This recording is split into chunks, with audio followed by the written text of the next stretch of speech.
get to introduce the Vice President of the United States, Mike Pence.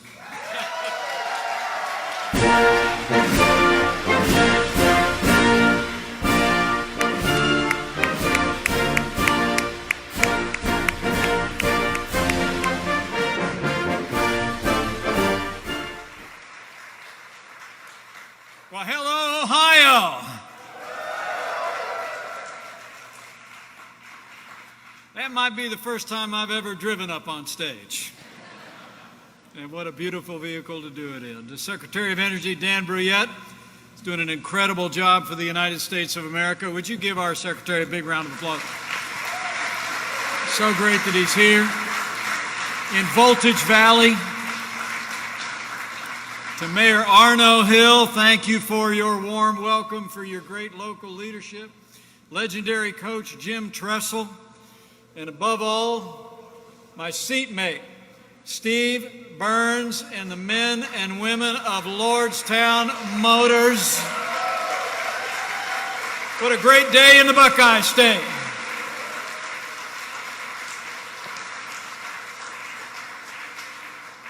You know, it really is an honor to be here, to be able to drive up and help unveil what will soon be the first fully electric pickup truck on the market in the United States of America. Ladies and gentlemen, I give you the Lordstown Endurance.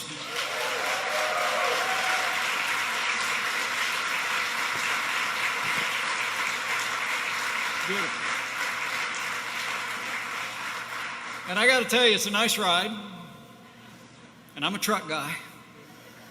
I'm currently between trucks right now, but I'm looking.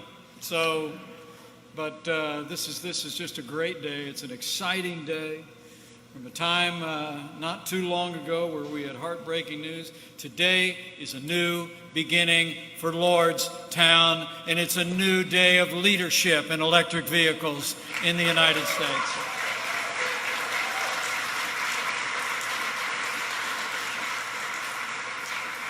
It really is great to be with all of you. And on my way here today, I got a phone call as soon as I landed from a friend of mine. He heard I was headed to Ohio, and I think he sounded just a little bit jealous. He's a man who loves the state of Ohio, and he has been the best friend that automotive manufacturing has ever had in the Oval Office. I bring greetings from the 45th President of the United States, President Donald Trump.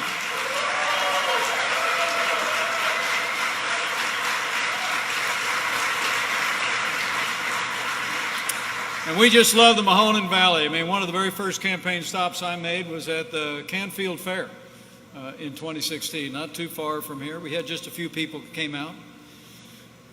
That would be tens of thousands of people that came out. It was probably the best attended county fair I ever attended in my life. But I saw the enthusiasm then. I knew that people all across the valley knew that in that candidate, a man who would become president of the United States, you'd have someone who would fight for jobs and fight for American workers. And today is one more example of President Trump's commitment to make American manufacturing great again.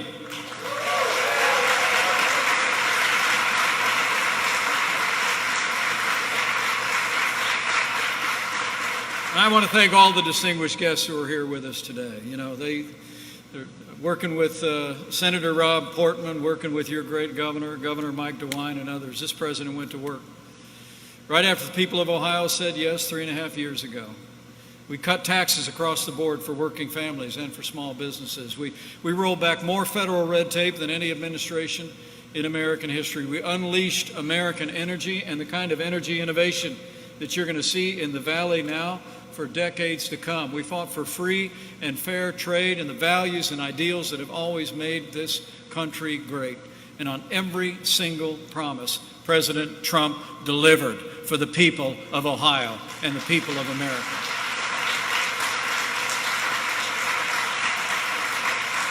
And you know, that's especially true when it comes to automotive jobs and to manufacturing.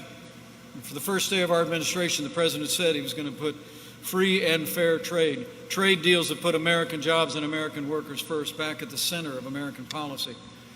We put China on notice that the era of economic surrender is over. We stood strong for American jobs and American workers against China. And thanks to the President's leadership, in just a few weeks, it'll be official. NAFTA is gone, and the USMCA will soon be the law of the land.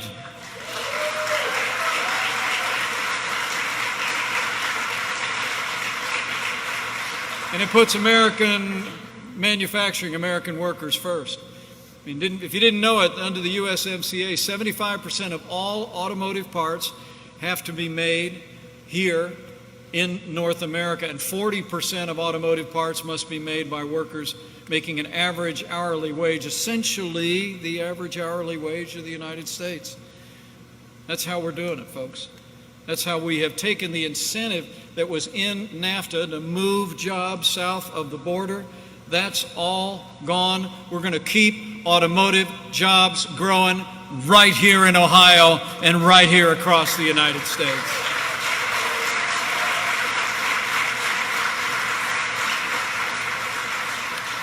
And if you think back on it, the first 3 years of this administration, the results really speak for themselves. We saw businesses large and small create more than 7 million jobs, including 500,000 manufacturing jobs, of which 48,000 new automotive jobs were created in just 3 years. It was a manufacturing renaissance that was underway. And really what was most meaningful to the President and me was not just that jobs were being added, but wages were rising. And what was most exciting to us is wages were rising most rapidly for hardworking, blue-collar Americans. The forgotten men and women of America were forgotten no more. And the American dream was working. It was working again for every American. The President and I couldn't be more proud that in our first 3 years, we saw the lowest unemployment ever recorded for African Americans and Hispanic Americans. The American dream came roaring back under President Donald Trump. It's true.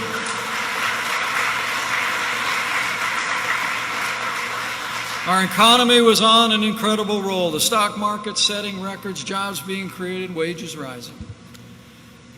And then, as we all know, then came the worst pandemic in 100 years to strike our country from overseas. But in the midst of that, as the head of the White House Coronavirus Task Force, I can tell you, every step of the way, President Trump exercised the kind of leadership that every American would want. Decisive action. I mean, literally, before the month of January was out, he stood up a task force bringing a whole of government response prepared.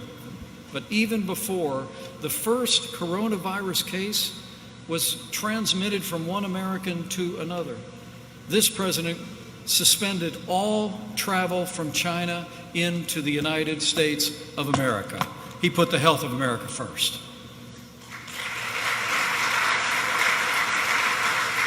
And I can tell you firsthand, the president's decisive action on that January day bought us invaluable time to stand up a national response.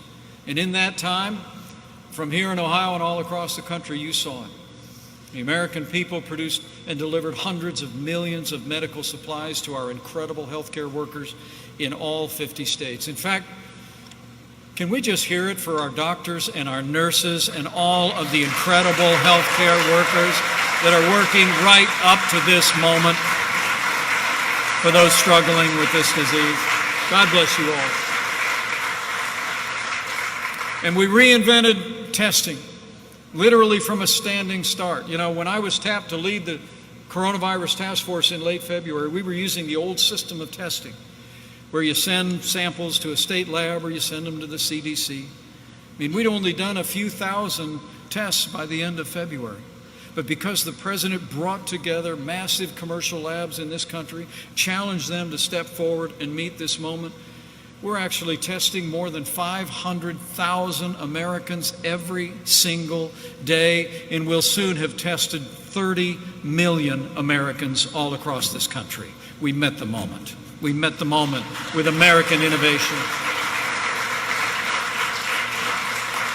And I have to tell you, American manufacturing stepped up in so many ways to meet that moment for those critical medical supplies, but maybe none more important with the way that we saw many of our greatest manufacturing companies step forward and partner with the federal government to produce ventilators at an unprecedented rate. You know, what we'd heard from some countries overseas early on was that many people were succumbing to the coronavirus because they didn't have the equipment like ventilators to see them through the worst of the disease. Well, we were going to make sure that didn't happen in America. And I couldn't be more proud to tell you that thanks to the President's leadership, thanks to the way American manufacturing stepped up, no American who required a ventilator was ever denied a ventilator in the United States. That's a national accomplishment.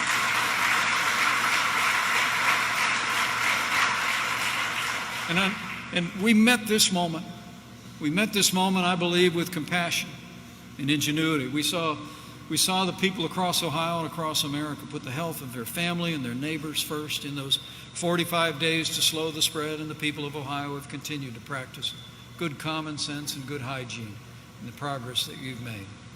And because of the foundation that we laid in this economy in those first 3 years, I'm proud to report to you, as we stand here today, including Ohio, all 50 states have started to open up our economies again.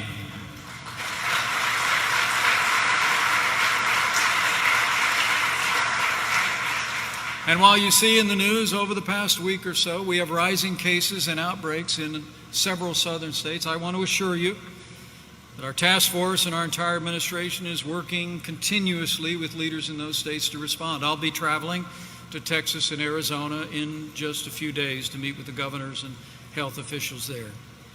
But I want you to know that it's a testament to the resilience of the American people that, like here in Ohio and beyond, in some 38 states across the country, cases are stable or even declining. And I want to say, the people of Ohio and your governor, Mike DeWine, have set a standard for the nation. Thank you for leading Ohio.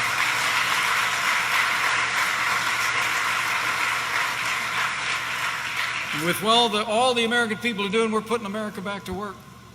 Today's one more example of a great American comeback. The truth is, because of the foundation that we laid in this economy together over the first 3 years, even as we began to open up America in the month of May, we actually saw the largest one-month increase in jobs in American history. 3 million jobs created. And that was before more than half of small businesses were even open yet. And a lot of economists actually predicted that we would lose 8 million jobs that month. The unemployment rate might hit 20%, but if you didn't hear about it, not only did we create 3 million jobs last month, but the unemployment rate didn't go up to 20%. It actually dropped down from 14% to 13%, and we're continuing to see unemployment claims steadily decline across the country. America's coming back.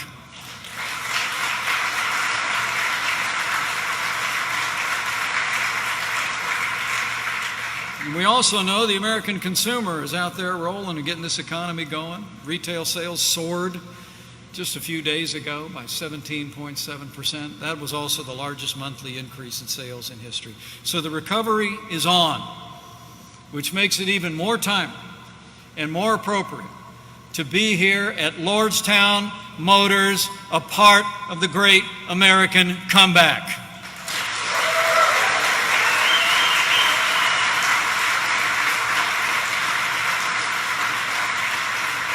And all of you gathered here today, and all of you with great family histories in this community, know that this community is a perfect example of the character and the resilience and the faith that's driving an American comeback after all we've been through. I mean, when you think about the storied history of this community and even this facility, endurance isn't just the name of the pickup truck. Endurance describes the character of the people of the Mahoning Valley. Give yourselves a round of applause. I mean, in the Mahoning Valley, for more than 50 years, this historic building was used to literally manufacture millions of cars that were sold and driven all over the world. I'm told they made the '66 Impala, the Cavalier, and the Cruze right here. And when this facility closed in March of 2019, it was heartbreaking for this community. That's why, as you all know, President Donald Trump sprung into action. He reached out to General Motors to see if they could find a way to help bring jobs back to Lordstown. He reached out to business leaders. He reached out to your governor, Mike DeWine, to Senator Rob Portman, to your members of Congress. And on May 8th, the President was delighted to get the call. He called it great news for Ohio when Steve Burns bought this building and set into motion the plans to create Lordstown Motors. Thank you, Steve.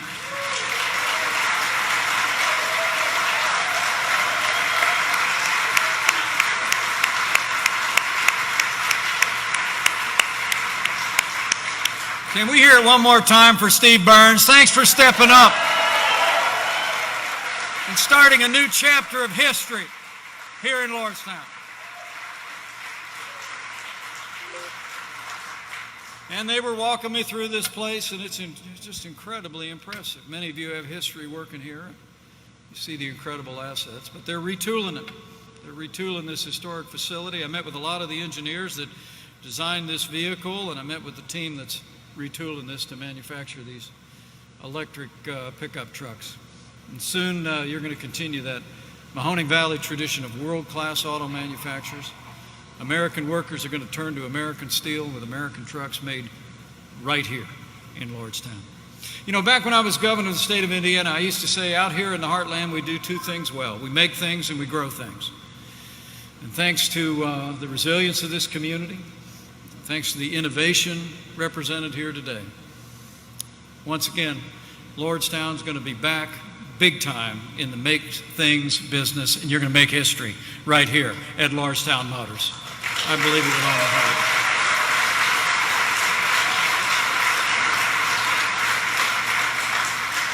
I mean, the truth is, you all know what the President and I know, is that manufacturing workers are the backbone of America's economy. And here in the Valley, you have some of the very best in the world. On the way here, I was reading about a few of them, like a man who spent more than 30 years in the auto industry after he spent 14 years in the United States Navy as an electronics technician. He was 8 years on a nuclear submarine. And today, he's going to be the director of central maintenance here at Lordstown Motors. Would you join me in thanking him for his service to America and his leadership in this company? John Ritter, thank you so much. Where are you, John?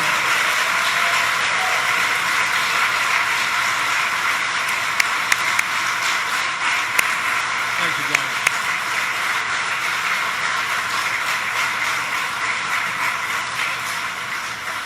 And thanks for your service, John. We're truly grateful in the United States Navy. You know, my unworthy son-in-law is a lieutenant in the United States Navy, so we're proud of you, grateful for you. Oh, I also heard about a man I met just moments ago who came to this country as a refugee after he heard a speech by my second favorite president, Ronald Reagan. He spent more than 20 years in the auto industry. He's worked his way up to the top management positions in 3 major companies.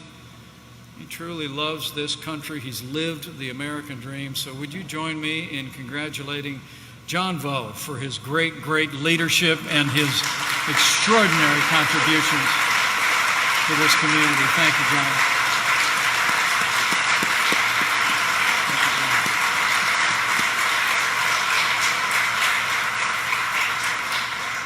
But I mention John Ritter and John Vo because they're really emblematic of all of you in this community, and all of you who are involved with Lordstown Motors today and will be involved in the years ahead.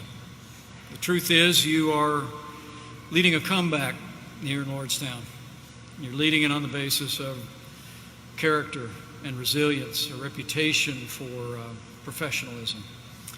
And you're leading it on the basis of faith. I mean, you all know, and people of the Heartland know, that for all that we've been through, that the best days for this community, this state, and this nation lie ahead. And I want to thank you so much for your example in these challenging times. And there is great opportunity ahead. I actually learned this morning that GM and LG announced a new battery plant that's going to be built just across the street. And just a week later, Steve announced that you'll be building your own batteries right here in this building. So Lordstown Motors is just the start, and it's going to continue to grow and expand jobs in this area. And with the help of, well, you can applaud that. I think that's really big news. Thank you. And with the help of Coach Jim Tressel, I know you're working with Youngstown State to provide on-the-job training for talented engineers and technicians of tomorrow. Can we hear it for Coach Jim Tressel and that great school? Thanks for partnering. Thank you, Coach. And there's a great promise. We only got one truck here on the stage, but Steve actually told me that they've already pre-sold 14,000 editions of the Lordstown Endurance truck that's ready to be made here and shipped out of here. What a great start.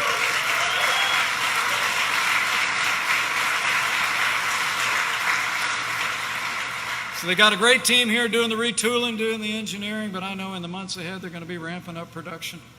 Steve was telling me by about this time next year they plan to hire 500, 600, 700, 800 people in this community and turn this factory all the way back on. It really is going to be a transition to greatness back here in Lordstown after a heartbreaking day in 2019. To see this kind of a comeback, I hope you see it's a testament to the confidence that the people of this company have in the people of this community. It's tribute to state leadership, to a governor and to state officials that we're not going to leave Lordstown behind.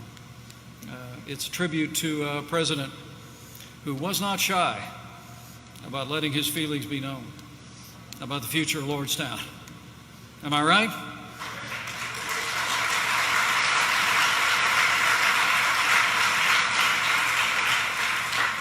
But ultimately, it is a tribute.